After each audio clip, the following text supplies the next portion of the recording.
What's up, folks? Today I'm breaking down a recent U.S. Copyright Office ruling spotlighted in a Music Radar article from last month, just a couple of weeks ago. Some folks are getting excited, claiming wins for composers and humanity in general. But like I say so often, emotion is the enemy of critical thought.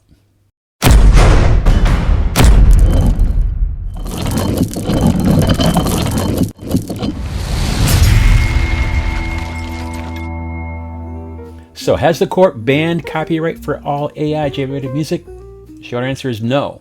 The decision only pertains to fully AI-made music. If you tweak AI music yourself, you can still copyright it. That's basically it. We're done. Video. Thanks for watching. So the Music Radar piece dives into a U.S. Copyright Office decision that says music fully generated by AI, think a track like from Udio or Suno with zero human input other than the prompt, cannot be copyrighted. This echoes a case from 2 years ago, Thaler versus Perlmutter, where a judge ruled copyright needs to have been created by a human hand. So it's not the AI music that's out, just the 100% AI created stuff when you don't touch it other than saying go. Now, the article calls it a kick to the teeth for AI platform users dreaming of hit songs, because without copyright, there's no royalty stream for legal protection. But here's the twist. If you do step in and add your own creative juices, there's hope for copyright, which means there's hope for revenue. And as you know, you see me speak in the past, I want to make music pay again. But we've still got some hurdles. Lots of music libraries, the folks that many of us depend on to find placements for our music, many of them have issued zero tolerance statements saying they won't accept any tracks where AI was used in the production process, not even as a tool. Their stance? Protect human artistry and keep AI from flooding their catalogs with machine-made vibes. Protect creativity, protect humanity. But the real reason, in my opinion here, is that it's purely a legal defensive move. It's very, very hard to build a business. The last thing our library friends and owners want to do is get shut down because someone submitted a fully AI-generated track that got placed, and then the courts or Congress step in and change things, making the track illegal. And who bears the brunt of that illegality? The music library, more so than the composer. So I get it. Our library friends, and I mean friends literally, I've got friends that own libraries, they are doing things to protect their businesses, but it's still frustrating. It's a big deal if you're aiming to license your music, because even if you tweak an AI track enough to copyright it, these libraries might still say, no thanks, can't touch it yet. It's a zero tolerance policy. And as we've seen so many times in history, zero tolerance policies are often well-intended, but end up doing more harm than good. So, how can you use AI-generated music, modify it, and still copyright it? The Copyright Office says that you need significant human contribution.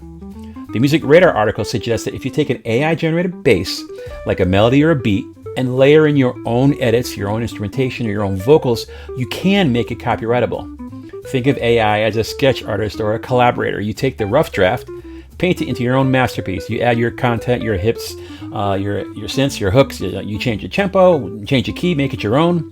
The more you transform it, the stronger your copyright claim becomes. But here's the catch.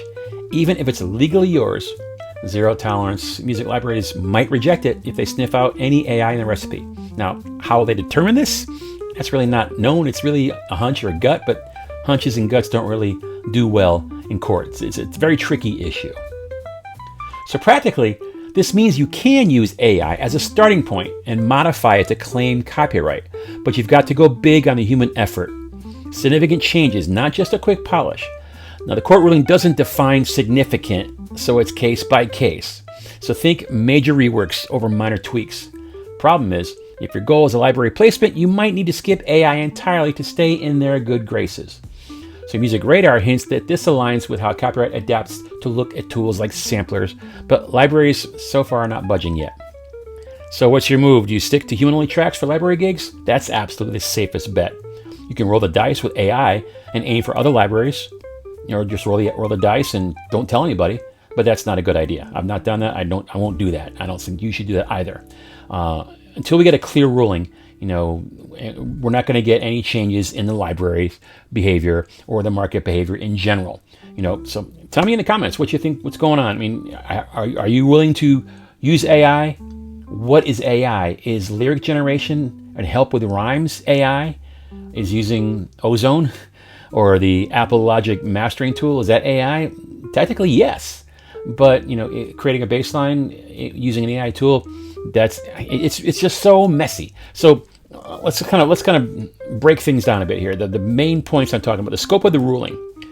Music Radar article confirms that the U.S. Copyright Office rules that only 100% AI generated music with no human input cannot be copyrighted. Not all AI, just the stuff that's 100% copyrighted. This builds on the Thaler versus Perlmutter case. Human creativity is king. Now, conditions for copyright. To copyright AI-generated music, you must modify significant human input, add substantial creative contributions, rearranging, adding original elements like melodies or lyrics, transforming the AI output somehow. AI can be a tool, but your edits make the music yours. We get into transformation. The more you overhaul the AI-based content, the better, like turning a raw riff into a full, unique track.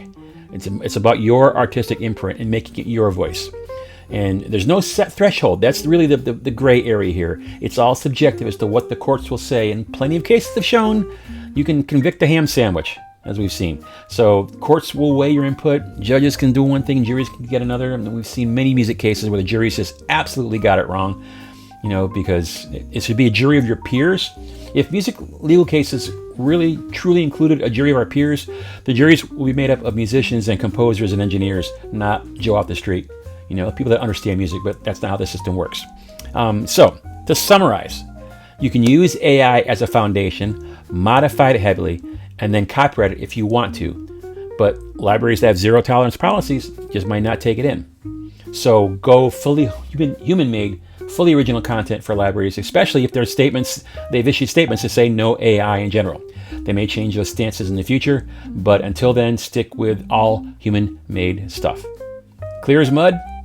Hope that was useful. AI is a fantastic tool. It's best to learn how to use it as a tool versus being replaced by the technology itself. Now, that being said, go make something great, whether it's creative by yourself or AI generated. Go make something great. And thanks for watching.